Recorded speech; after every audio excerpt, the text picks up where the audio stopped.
벳세메스에 도착한 하나님의 언약궤를 성막으로 옮기지 않고 큰 돌 위에다가 내려놓고 아무나 와서 구경하다가 드디어 언약궤의 뚜껑을 열어보고 많은 사람이 죽임을 당했다라고 하는 것을 우리가 지난 시간에 살펴보았습니다.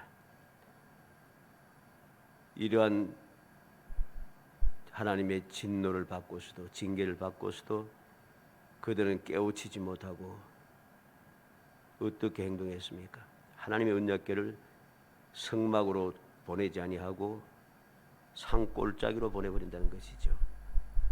그래서 2절에 있는 대로 궤가 기럇 예아림에 들어간 날부터 20년 동안 오래 있은지라 이스라엘 온 족속 여호와를 사모하니라 그랬습니다. 기럇 예아림에 하나님의 언약궤를 당연히 성막으로 보내야 되는데 성막으로 보내지 않고 산골짜기로 보내버립니다. 기럇 예아림은 산골짜기예요. 산골짜기로 세상 말로 처박아 넣어버려요. 하나님을 섬기는 사람들이 하나님의 언약궤를 하나님의 성막에다가 모실 생각하지 않고 산골짜기를 집어넣어버려요. 이게 일이 되겠습니까? 이거 기본적으로 잘못된 생각입니다. 있을 수 없는 일입니다. 하나님의 언약궤를 산골짜기로 집어넣어버려 처박아 버리니까 이게 제정신을 가진 성도가 할 일이 아닌 것이죠. 어느 때까지 20년 동안 그랬습니다. 20년 동안 산골짜기에 언약궤를 처박아 놨어요. 그럼 20년이 지나고 나서 하나님의 언약궤를 다시금 성막으로 모셨는가? 또 그러지도 않아요.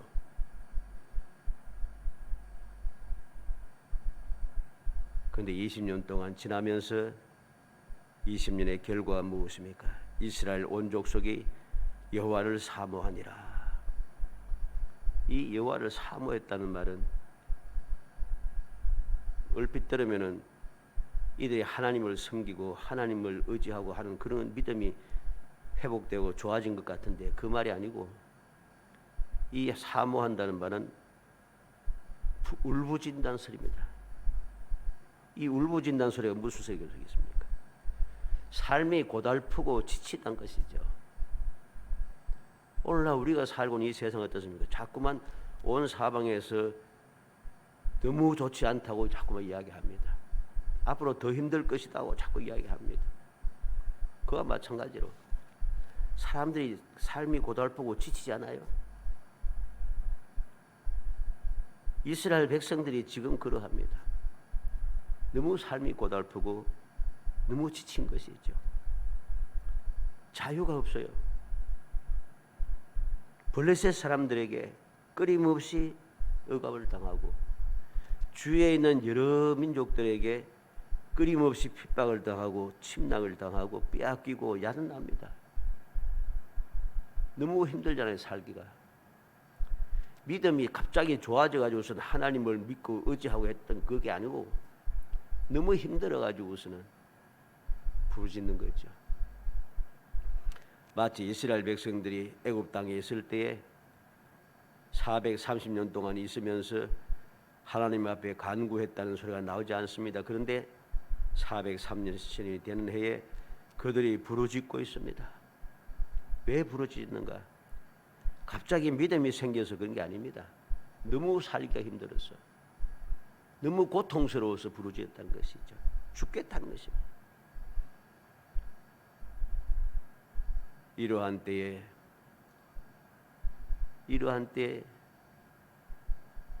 사무엘은 나면서부터 하나님께 바쳐지고 하나님을만을 섬기며 살아갔던 나실인이요 하나님께서 선지자로 세우셨고 하나님께서 사사로 세우신 사무엘이 이제 이 문제를 해결하기 위하여 움직이기 시작하는 것이죠.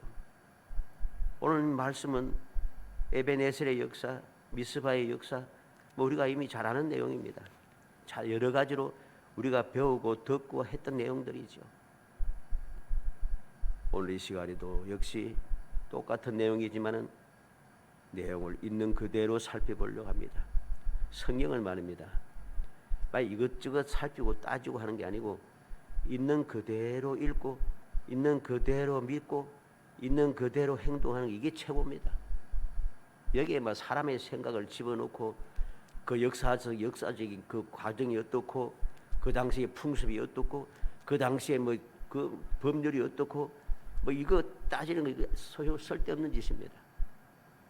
그러다 보면 꼭 하나님의 말씀을 엉뚱하게 해석하기 시작합니다. 엉뚱하게 해석해요. 그래서 문제가 되는 것이죠. 믿음을 자꾸만 없애버리기 시작한 거죠. 말씀을 말씀이 아닌 것처럼 만들어버린 거예요. 우리는 하나님께서 성령의 감동하심으로 하나님의 백성들에게 교훈을 주기 위해서 기록한 말씀을 있는 그대로 읽고 듣고 배우고 믿고 행하면 이게 최고로 좋은 겁니다. 그게 가장 필요한 것입니다. 오늘날 더욱더욱 필요한 것이고 앞으로 주님 오실 때가 가까우면 가까울수록 더욱더 필요한 이야기입니다. 그래서 우리가 날마다 말씀을 읽고 묵상하기를 게을리해서는 안 되는 겁니다. 그래서 시편을 시작하면서 처음으로 시작한 게 뭡니까? 복 있는 사람이 누구라고 했어요? 여호와의 말씀을 즐거워하여 주야로 묵상하는 자라 했습니다. 왜 그 말씀을 했는가를 우리는 명심해야 됩니다. 오늘 여호와를 사모하며 너무 삶이 고달프고 지쳐서 울부짖고 있는 이스라엘 백성들을 향하여 사무엘이 그들을 향하여 이야기하고 있습니다. 여호와만 섬기라. 여호와만 섬기라. 오늘 이 말씀을 통해서 여호와만 섬기기 위해서 우리에게 무엇이 필요한가 하는 것을 살피려고 합니다. 여호와만 섬긴다는 것은 너무나도 분명한 것이고 누구나 다 아는 이야기입니다. 그런데 여호와만 섬긴다는 것이 어떻게 여호와만 섬길 수 있는가 하는 것을 올바르게 알아야 됩니다. 그걸 올바르게 깨닫지 아니하고 올바르게 그 원한 하나님의 뜻대로 행하지 않으니까 내가 말로는 여호와만 섬기고 하나님만 섬기고 말씀을 믿고 의지하고 막 이야기하는데 삶 자체가 전혀 아니에요.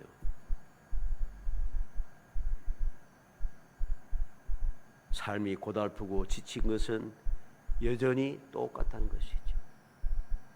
왜 나름대로 여호와만 섬기는데 왜 똑같이 삶이 고달프고 지치는가? 희망이 없고 왜 답답하고 원망스럽고 근심과 걱정이 떠나지 않고 자꾸만 힘들게 되는가? 여호와만 섬기기 위한 필요한 것이 무엇인가를 망각했다는 것입니다. 다시 말해서 여호와를 온전히 여호와만 섬기지 않고 있다는 말입니다. 그래서 여호와만 섬기라 제목을 가지고 여호와만 섬기기 위해서 무엇이 필요한가?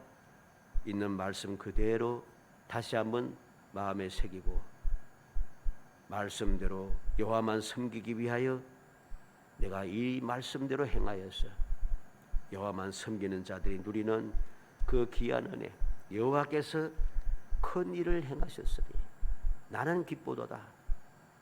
이 기쁨이 얼마나 큰지 꿈꾸는 것 같도다 하는 그러한 즐거움을 누리는 복된 성도이 되시기를 주의 이름으로 축복합니다. 먼저 여호와만 섬기기 위해서 필요한 첫 번째 이야기입니다. 전심으로 여호와께 가야 한다는 것입니다.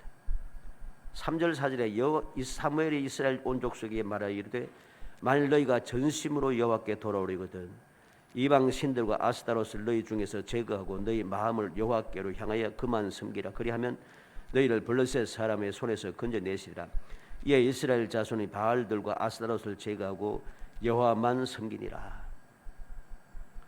여호와만 섬기기 위해서 필요한 게 무엇입니까? 전심으로 여호와께로 돌아가야 한다는 것입니다. 전심으로. 그러면 전심으로 여호와께 돌아가기 위해서 무엇이 필요합니까? 가장 첫 번째로 이방 신들과 아스다롯을 너희 중에서 제거하고, 우상을 제거해야 되는 거죠. 우상을 제거하고 마음을 여호와께로 향하여 그만 섬기라 그랬습니다. 그 여호와만 섬기는 것 첫 번째 조건이 전심으로 여호와께 돌아오는데, 어떻게 돌아오는가? 우상을 완전히 제거해야 합니다.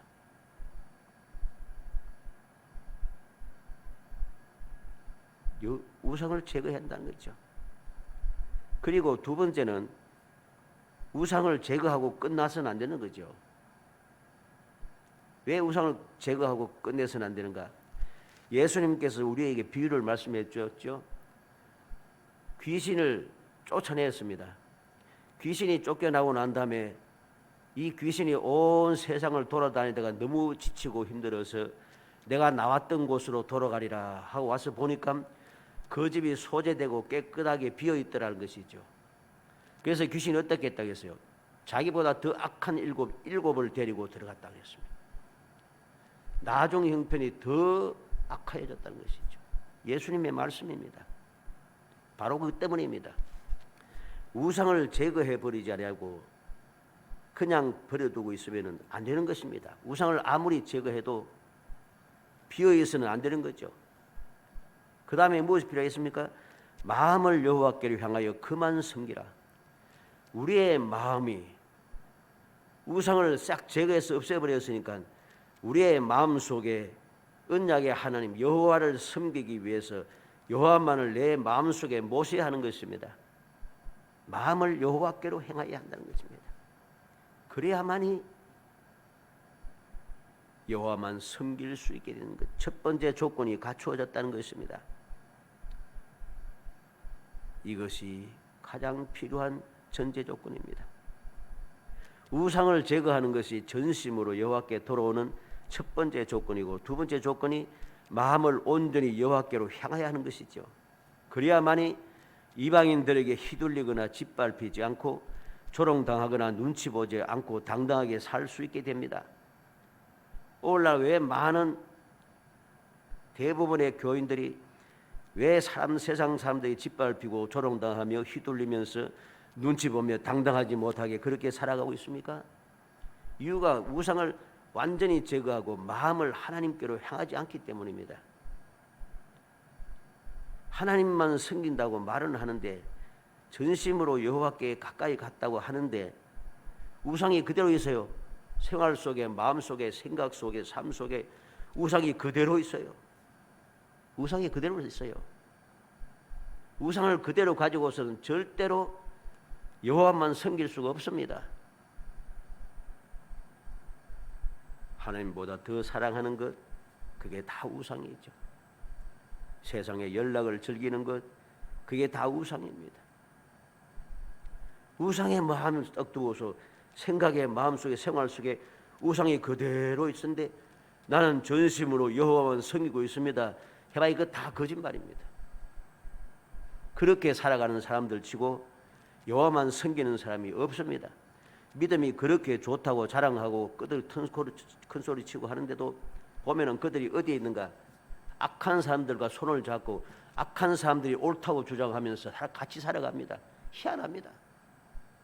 어떻게 믿음의 사람들이 악을 행하는 자들이 옳다고 주장하면서 그들과 함께 할 수 있습니까?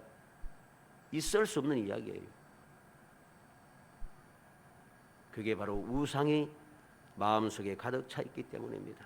우상을 제거해야만이, 온전히 제거하고 마음을 주님을 향하고 마음속에 주님을 모셔야만이 여호와만 섬기는 올바른 믿음의 삶을 살아갈 수 있는 조건이 갖추어지게 되는 것입니다. 오늘날 얼마나 많은 사람이 나름대로 믿음의 생활을 잘 한다고 하는데 왜 자꾸만 힘든가?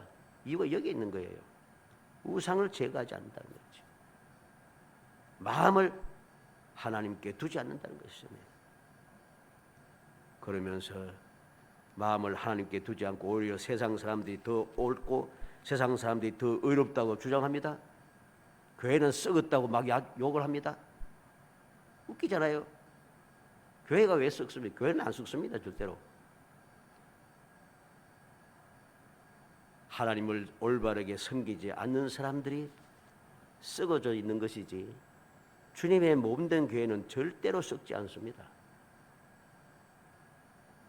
그런데 근본을 무시하고 주님께서 보혈 피로 값주고 세우신 교회를 조롱하고 비웃으며 타락했다고 욕하면서 오히려 세상 사람들, 악을 행하는 사람들 누가 봐도 악당입니다. 그런데 그 악당들을 의롭다고 주장하는 것이죠. 이것은 절대적으로 올바른 믿음이 아닙니다. 이러한 사람들이 가득 차 있으니 문제가 심각해지는 것이죠. 우리는 명심해야 됩니다. 이 우상을 제거하지 않고 마음을 여호와께로 향하지 않으면은 항상 세상 사람들에게 휘둘리고 짓밟히고 조롱당하고 눈치 보게 되고 당당하지 못하게 살아갑니다. 오늘날 많은 교인들이 바로 그렇게 살아가고 있지요. 쉽게 말하면 하나님을 온전히 믿지 않는다는 것입니다. 이게 문제인 것입니다. 이스라엘 백성들이 그러했습니다. 심히 고달프고 지쳐서 여호와를 사모하는 지경에까지 왔지만은 부르짖고 있지만은 아직 온전하지 않다는 겁니다. 두 번째로 여호와만 섬기기 위해서 무엇이 필요한가? 미스바로 모여야 합니다. 무슨 말이죠? 행동이 필요하다는 것입니다. 내가 우상을 다 버리고 마음을 여호와께로 행하였으면은 거기에 합당한 행동이 따라야 하는 것이죠. 말로는 우상도 제거하고 하나님을 마음에 섬기고 하나님만을 섬긴다고 큰 소리 치는데 행동이 없어요. 삶 자체가 변함없이 우상을 섬기고 그렇게 하나님을 멀리하고 세상과 짝하는 그 삶을 그대로 살고 있어요. 이거는 여호와만 섬기는 것이 아닙니다. 오늘 5절 6절에 사무엘이 이르되 온 이스라엘은 미스바로 모이라 내가 너희를 위하여 여호와께 기도하리라 하며 그들이 미스바에 모여 물을 길어 여호와 앞에 붓고 그날 종일 금식하고 거기서 이르되 우리가 여호와께 범죄하였나이다 하니라. 사무엘이 미스바에서 이스라엘 자손을 다스리니라. 우상을 제거하고 마음을 여호와께로 향했다고 할지라도 이전의 행동, 즉 우상 숭배와 하나님을 떠났던 그 행동을 온전히 회개하고 버리지 아니하면은 안 된다는 소리입니다. 왜? 온전히 회개하지 않으면은 그 죄악이 그대로 내 생각과 마음 속에 생활 속에 그대로 남아 있습니다. 뿌리가 남아 있다는 소리입니다. 뿌리가 남아 있다가 기회만 오면은 다시금 자랍니다. 그래서 자라가서는 그 죄악이 그때 우상을 섬기고 하나님을 배반했던 그 불신앙적이고 불성적인 생활 방식이 다시 튀어나서 싹이 나고 자라서 열매를 맺기 시작합니다. 그래서 계속해서 또 우상을 섬기고 또 여호와를 또 배반하고 이런 삶을 계속해서 반복한다는 것입니다. 반복이 자꾸만 되면 어떻게 됩니까? 결국은 용서받지 못하고 망하게 됩니다. 이스라엘 역사를 통해 보지 않습니까? 성경 말씀을 통해서 하나님께서 그들을 애굽에서 이끌어내시고 자유를 주셨습니다. 홍해를 건너게 하셨습니다. 광야에서 인도하여 주셨습니다. 보호해 주었습니다. 만나를 공급해 주었습니다. 생수를 공급합니다. 메추라기를 공급합니다. 주의 모든 나라들이 보호해 줍니다. 근데 그들 어떻게 했어요? 애굽의 생각이 그대로 남아 있어요. 그래서 조금만 틈만 생기면은 애굽이 좋았다. 애굽에서 돌아가자. 애굽이 좋았는데 왜 괜히 하나님께서 우리를 이끌어내서 이렇게 고생하고 힘들게 하고 하는가 하고 끊임없이 원망했습니다. 그것이 반복돼서 어떻게 됐어요? 그들은 광야에서 다 죽게 됩니다. 살아남을 수가 없어요. 왜 그랬는가? 하나님의 진노에 하고 나면은 진노를 받고 나면은 고치는 것처럼 우리가 잘못했습니다 하고 고치는 것처럼 행동하는데 전혀 회개하지 않아요. 그대로 간직하고 있어요. 결과로 조금만 기회가 주어지면은 자꾸만 튀어나오는 거예요. 결국은 멸망하게 된 것입니다. 예수님께서 마가복음 3장 28절 29절에 내가 진실로 너에게 이르노니 사람의 모든 죄와 모든 모독하는 일은 사하심을 얻되 누구든지 성령을 모독하는 자는 영원히 사하심을 얻지 못하고 영원한 죄가 되느니라 그랬습니다. 히브리서 6장 4절 6절에 한번 빛을 받고 하늘의 은사를 맛보고 성령에 참여한 바 되고 하나님의 선한 말씀과 내세의 능력을 맛보고도 타락한 자들은 다시 새롭게 하여 회개할 수 없나니 이는 그들이 하나님의 아들을 다시 십자가에 못 박아 드러내놓고 욕되게 함이라 했습니다. 히브리 10장 26절 27절에 우리가 진리를 아는 지식을 받은 후 짐짓 죄를 범한 적 다시 속죄하는 제사가 없고 오직 무서운 마음으로 심판을 기다리는 것과 대적하는 자를 태울 맹렬한 불만이 있으리라. 온전한 회개, 즉 우상을 완전하게 제거하고 내가 잘못했습니다 라고 회개하고 고백하지 않으면, 그래서 모든 걸 제거하지 않으면 또다시 뿌리에서 또다시 싹이 나기 시작한다는 것이죠. 이 죄악의 뿌리는 완전히 제거하지 않으면 절대로 사라지지 않아요. 또 나고 또 나고 또 난다는 것입니다. 그래서 사무엘은 어떻게 했습니까? 백성들을 미스바로 모으고 모든 백성들과 함께 종일 금식하며 여호와께 우리가 범죄하였습니다. 여호와께 범죄하였습니다. 고백하며 회개하고 있습니다. 이게 바로 여호와를 섬기기 위해서 필요한 두 번째 행동입니다. 세 번째, 여호와만 섬기기 위해 필요한 세 번째 행동은 무엇이겠습니까? 우리가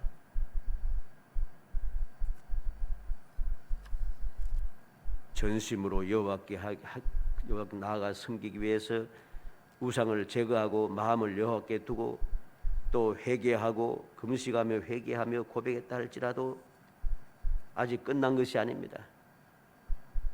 어떻게 해야 되겠습니까? 마지막 세 번째로 치러 올라온지라.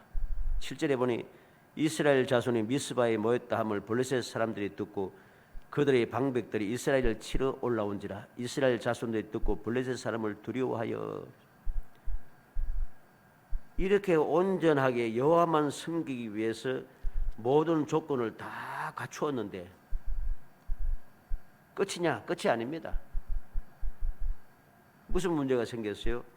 블레셋 사람들이 쳐들어왔다는 겁니다. 여기에 마지막 조건이 있습니다. 여호와만 섬기기 위해서 내가 다 했다 할지라도 이 마지막 조건을 충분하게 세우지 못하면은 앞에 했는 것이 다 헛수고가 되는 거예요. 전심으로 여호와께 돌아가 온전히 회개하고 여호와만 섬겨도 대적이 쳐들어오고 두려워하는 일이 생깁니다.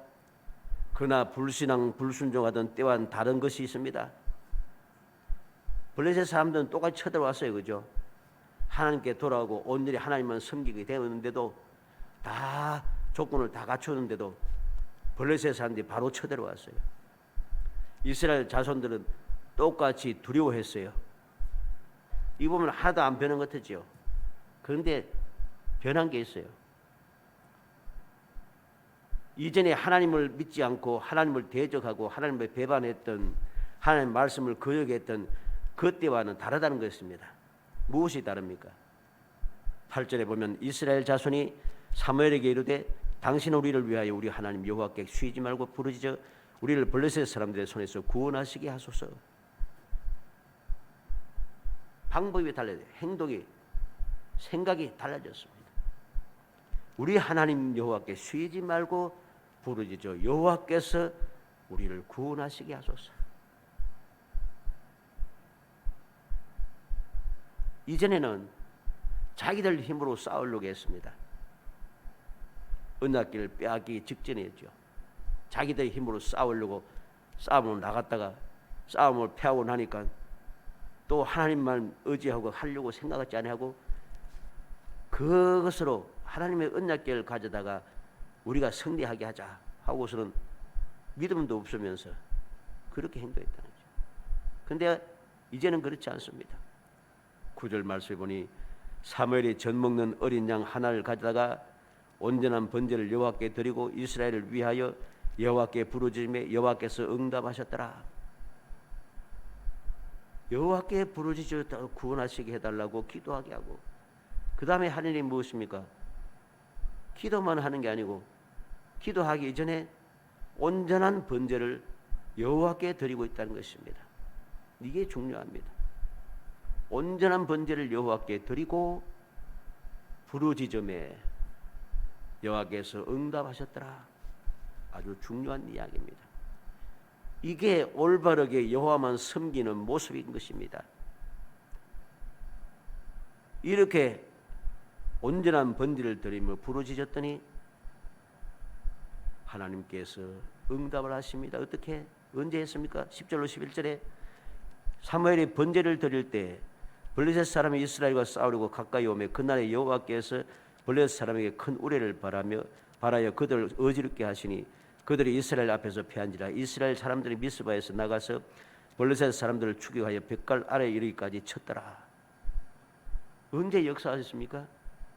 절대로 하나님의 역사는 늦지가 않아요. 번제를 드릴 때에,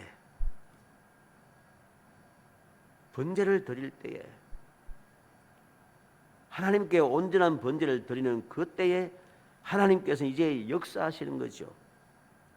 블레셋 사람들이 싸우려고 가까이 왔을 때에 여호와께서 큰 우레를 발하였다. 블레셋 사람들 어지럽게 하셨다. 블레셋 사람들이 이스라엘 앞에서 패하게 하셨다. 이스라엘 사람들은 미스바에서 나가서 블레셋 사람들을 추격하기 시작합니다. 벽갓 아래에 이르기까지 이스라엘 백성들이 블레셋 사람들을 쳤습니다. 온전히 승리했다는 소리죠. 사람들이, 이스라엘 백성들은 하나님을 섬기기 위해서 모든 조건을 갖추고 나서 그냥 끝나는 게 아니고 문제가 생겼을 때에 그 온전하게 여호와를 여호와만 섬기는 믿음이 나타난다는 것입니다. 왜 우리가 우상도 버리고 하나님께 마음을 두고 하나님만 섬기는데 금식까지 하고 이렇게 기도하는데 왜 하나님께서는 지금 블레셋 사람이 바로 이렇게 금식하며 기도하는데 우리를 쳐들어오게 하시노? 원망하고 그러지 않아요. 여호와께 구원을 간구하고, 다시 말해서 하나님만 의지했다는 거죠. 온전한 번제를 드렸습니다. 말로만 형식적으로 하나님만 섬긴다는 것이 아니고 온전히 하나님을 의지했다는 것입니다. 그랬더니 여호와께서 기적을 행하여 구원을 해주십니다. 언제? 온전한 번제를 바로 그때에, 번제를 드릴 바로 그때에. 그리고 승리하게 하십니다. 어떻게? 싸울 준비가 되어 있지 않고 무기가 없어도 승리하게 하신다는 겁니다. 왜 싸울 준비도 안 되어 있고 무기도 없는가? 이스라엘 백성이 미스바에 모인 것은 블레셋하고 싸우려고 모인 게 아니에요. 하나님만을 섬기고 하나님만 의지하기 위해서 그들이 회개하고 하나님께로 온전히 나아가서 여호와만 섬기기 위하여서 모였다는 것입니다. 여호와만 섬기기 위해 회개하기 위해서 모였는데 그들이 무슨 싸움 준비를 했겠어요? 무슨 그들이 무기를 가졌겠어요? 그들은 싸울 무기도 없어요. 왜? 그동안 너무나도 고통을 당해가지고서는 무기를 만들 수가 없었어요. 어느 정도입니까? 그들의 농사기구가 망가졌을 때 그 고치기 위해서 블레셋 사람들까지 가서 고쳐옵니다. 언제 보았습니까? 사무엘이 왕이 되었을 때에. 그때 사무엘과 요나단 외에는 무기가 없다고 했어요. 블레셋 사람들이 이스라엘 사람들 가운데 있는 모든 대장장이들을, 철하는 사람 대장장이들 다 잡아갔어요. 무기가 없어요. 무기가 없어도 싸울 준비가 되어 있지 않아도 승리하는 것이죠. 왜? 온전히 하나님만 믿고 의지한 것이 실천이 되어졌기 때문입니다. 말로만 하는 것이 아닙니다. 우리는 여기에서 온전한 믿음, 하나님만 섬기는 것이 무엇인가를 다시 한번 생각이 됩니다. 아무리 급하고 아무리 두려운 일이 생기고 아무리 위급한 일이 생기고 너무나도 심각한 문제가 생겨도 발등에 불이 떨어져도 온전한 믿음이 필요하다는 것입니다. 온전한 번제가 필요하다는 것이죠. 입으로만 회개하는 것이 아니라 입으로만 믿는다고 하는 것이 아니고 입으로만 경배하고 입으로만 찬송하고 입으로만 기도하는 것이고 입으로만 헌신하는 게 아니고 진정한 믿음은 온전히 하나님께 나 자신을 맡기는 것입니다. 적군이 쳐들어와서 나를 지금 바로 해치려고 해도 그래도 온전한 번제를 드리는 것이라는 것이죠. 바로 이 사실을 사무엘은 이스라엘 백성들 앞에 분명히 보여주고 있습니다. 막 부르짖어 가지고서는 하나님 기적을 일으켜야 되는데 사무엘이 하는 일은 온전한 번제를 드리고 있다는 것이죠.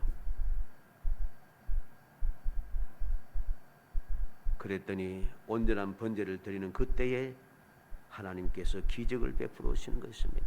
이게 바로 여호와만 섬기는 올바른 모습이라는 거죠. 내가 여호와께로 전심으로 여호와께로 돌아가고 온전히 회개하고 여호와만 섬기는 그러한 일이 있어도 그래서 문제가 생겼다고 뒤돌이키고 원망하고 부르짖고 하는 게 아니고 그럼에도 불구하고 온전히 끝까지 목숨 걸고 하나님만을 섬기는 것이죠. 이게 바로 여호와만 섬기는 것입니다. 그렇게 했더니 여호와께서 역사하시는 것이죠. 우리는 바로 이것 마지막 이 세 번째가 일반적으로 다 부족합니다. 문제가 생겨서 뭐 안 돼도만 말씀대로 안 되고 기도해도 안 되고 뭐 신앙생활 열심히 해도 안 되고 이런 말하는 사람들이 부지기수입니다. 그래서 무당 점쟁이 찾아가서 점치고 야단나잖아요. 그래고 나서 너나면 어떻게 여호와만 섬긴다고 말할 수 있겠습니까? 진정한 믿음은 목숨을 내어놓는 것입니다. 목숨을 내어놓는 것이죠. 이게 바로 온전히 여호와만 섬기는 것임을 알아야 됩니다. 그랬더니 어떤 역사가 나타나면 승리로 끝난 게 아니에요. 12절 14절에 보니까 사무엘이 돌을 취하여 미스바와 센사에 세워 이르되 여호와께서 여기까지 우리를 도우셨다 하고 그 이름을 에베네스라 하니라.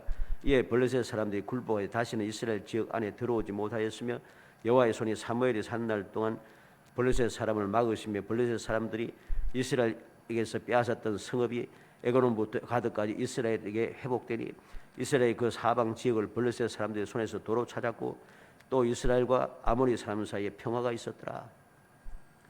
모든 것이 근본적으로 문제가 해결되는 거예요. 근본적으로 여호와께서 여기까지 도우셨다. 여호와만 섬겼던 정글을 세우고 있습니다. 그냥 에베네셀의 돌을 세우고 끝난 게 그게 단순하게 에베네셀의 돌이 문제가 아니에요. 우리가 여호와를 온전히 이렇게 섬겼더니 여호와께서 이렇게 역사하셨다. 증거죠. 믿음의 증거죠. 믿음의 증거를 확실하게 가지고 있습니다. 그 믿음의 증거를 확실하게 세우니 그 다음부터 역사가 또 시작되지 않습니까? 블레셋 사람들이 굴복하여 다시는 이스라엘 지역 안에 들어오지 못하였다. 왜? 여호와의 손이 사무엘이 사는 날 동안에 블레셋 사람을 손을 막으셨다. 그리고 이스라엘에게 회복되니 그랬습니다. 이스라엘이 그 사방 지역을 블레셋 사람 손에서 도로 찾았고 빼앗긴 것을 다시금 찾아내었습니다. 그리고 아모리 사람 사이에 평화가 있었더라. 전쟁이 그쳤다는 소리죠. 이게 바로 여호와만 섬기는 온전한 믿음의 사람들이 가지는 하나님의 상급이고 하나님의 축복인 것입니다. 히브리서 11장 6절에 믿음이 없이는 하나님을 기뻐시게 하지 못하나니 하나님께 나아가는 자는 반드시 그가 계신 것과 또한 그가 자기를 찾는 자들에게 상 주시는 이심을 믿어야 할지니라.